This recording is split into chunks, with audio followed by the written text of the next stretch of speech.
Welcome to everybody who has joined us this evening for our Profiles in Leadership discussion hosted by Penn State Great Valley. My name is Michelle Chobor, and I'm the Academic Program Manager at the Great Valley campus.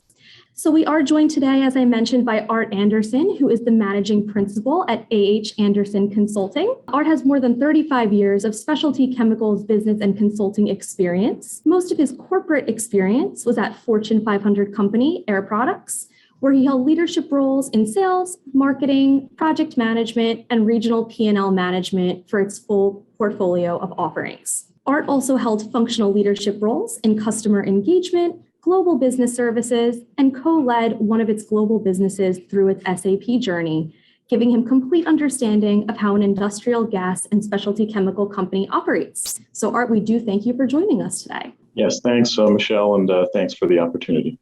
Of course. There are many skills that are learned in various leadership development programs, such as critical thinking process, or social responsibility, and ethics, dynamic communications, and decision-making process, and many more. So how have these task-related skills helped you in your day-to-day work as a leader? All right, thanks, Dr. Chong. Great question. And, when I think of skills from leadership development programs, I think they're really just foundational for the most part. You might even think of them as kind of like table stakes to a great degree, because they kind of guide your decision making, how you engage and coach and develop your team members, and ultimately how you drive the performance of your organization. And so when I think of just some of the programs I went through, I went through the MBA program similar to Great Valley's as well, pretty early in my career, probably around the 5-year mark, and before I became a leader. And that really did give me some good foundation, not just the core business principles, but clearly org development, leadership skills, and then just give you an opportunity for focusing on some area of emphasis. And really at the tail end of my MBA, I actually became a leader for the first time. So it was great timing, great preparation for me. And, obviously did some other training as well, executive leadership training, probably about 10 years later, which was obviously a bit more in-depth, that went through kind of your assessments, by your team members, obviously. Identifying gaps and blind spots, and obviously taking what you learned and then bringing that forward back into your organization and going through that again over a couple different modules. But I think it's foundational in many respects. Mm-hmm. Could you tell me about some relationship skills or so-called soft skills, such as including emotional intelligence these days? So these are just as very important as task-related or learned skills. So how do these play an important role in your day-to-day leadership?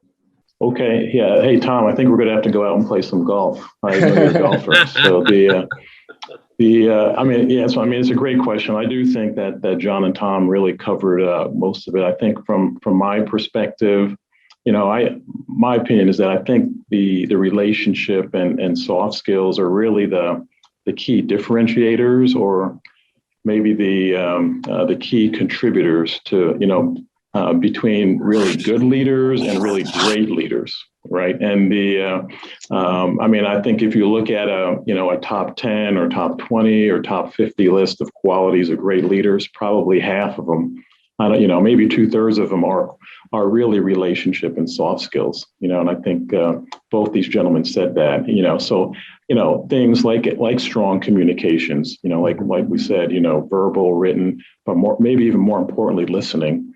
There's the, being collaborative, being able to drive and achieve results through teams as opposed to individual, being, adaptive, flexible. And, it goes on and on.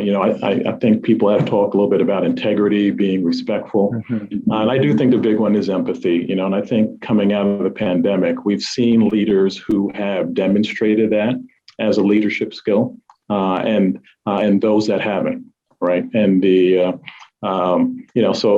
There's, I think it's so important, and it is the majority of the skills that make up a leader, in my opinion. So there is an adage that reads, failure is not the opposite of success. So it's a part of success. So now you guys have been a lot of experiences in the industries or business, also in the military setting. So tell me how some of the missteps, if you have ever been done, or a perceived failure in your career, has shaped you of today. Yeah, I mean, as John and Tom said, basically many stories to choose from here. But I'll share one from it was early in my career. I was what's called a strategic account manager for the company Air Products, and I was on the West Coast. I had the responsibility for a major aerospace manufacturer. It was one of the top 5 accounts in the country. So great responsibility and very visible. They used a variety of products from us, some that were very critical to their operation. But one day we actually shut them down due to lack of supply. And it was obviously very costly for them. They had to send people home. First time that happened to me in my career. And I remember the manufacturer manager coming up to me and just saying, "Hey, let's just get things back online as quickly as possible," which is what we did. But basically, by the end of the week, I want to understand what is your plan to make sure that this never happens again. And that was my first experience of developing a plan of that type. Mm-hmm. And I will say the lessons from that I continue to use even to this day. But I mean, I think the big ones were lessons for me were really, taking personal responsibility. Mm-hmm. We hear the buck stops here. I mean, that's not an adage. I mean, that's something, if you're a leader, you need to do that, accept responsibility, the good and the bad. And obviously we had to resolve the issue. But I think the second thing was really business knowledge and acumen. You kind of assume that I think every leader needs to be knowledgeable of the area that they're running for sure. But in this case, I was a strategic account manager. I was sales, marketing, but didn't really have the depth to really understand the manufacturing side and the supply chain. I got very familiar with that as a result of this experience. And then thirdly was really the process of analyzing issues and problem solving. And I'm an engineer by trade, so you figure that's a piece of cake for engineers. But problem solving in this kind of situation requires a different set of skills. And, single point of failure analysis, FMEA, a lot of the skills that kind of foundational to Lean Six Sigma, right? I didn't have those skills at that time, but I became very familiar with those and continue to use those to this day. But I think that experience happened, unfortunately, I will say, other times in my career, but at least I was more prepared in how to address those. Yeah. Probably this is a little bit more related to everybody and also in this present time being. So we are still on the tail end of a global pandemic, which has changed the way we do business. And what in this current situation, but also in the future situation, if you guys have to think about that as a leader, what skills do you see as the most important to maintaining a stable career during this unpredictable time? Yeah, I think, a great question. And I think, even though the pandemic is obviously very significant event, I mean, I think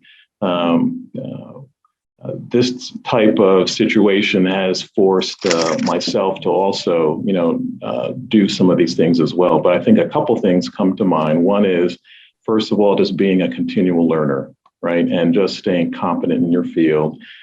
Just being aware of the trends that are affecting your space, whether it be, shifts in the market, automation, et cetera, and just really broadening and picking up other skills that enhance your marketability, right? And I mentioned to you Lean Six Sigma, so obviously, improvement skills, certifications, and maybe I think obviously being comfortable in a remote working type of environment going forward, right? I think also tech savvy. I think you never really have enough, right? And so I think you really have to stay abreast of tech trends in your space. And it's more than just computers and smartphones and consumer electronic kinds of trends, but really things affecting your role and or your department or business. And maybe an example. I think of like customer service, right? A customer service space, and every company, every organization has a customer service type of organization. If you talk to a customer service rep who's been in that space the last 10, 15 years, it's dramatically different 10 years ago as it is today, right? And the technology that a customer service rep has, the console, the tools that they use is dramatically different. The tasks that they're asked to do is dramatically different. And as a result, if you wanted to stay in that space, you had to actively learn the tool set. You need to be aware of some of the technology solutions that you were expected to know. You were, asked to do higher level tasks, right? In terms of, complaint resolution, data analysis, upselling, inside sales. So I think that's just an example, but I think almost every role to some degree has encountered some significant change. And if you want to stay in that role, you either need to pick up, some additional, capabilities, or obviously you shift it to another area. Does leadership really matter? And if yes, what does this leadership, the terminology leadership or concept of leadership mean to you?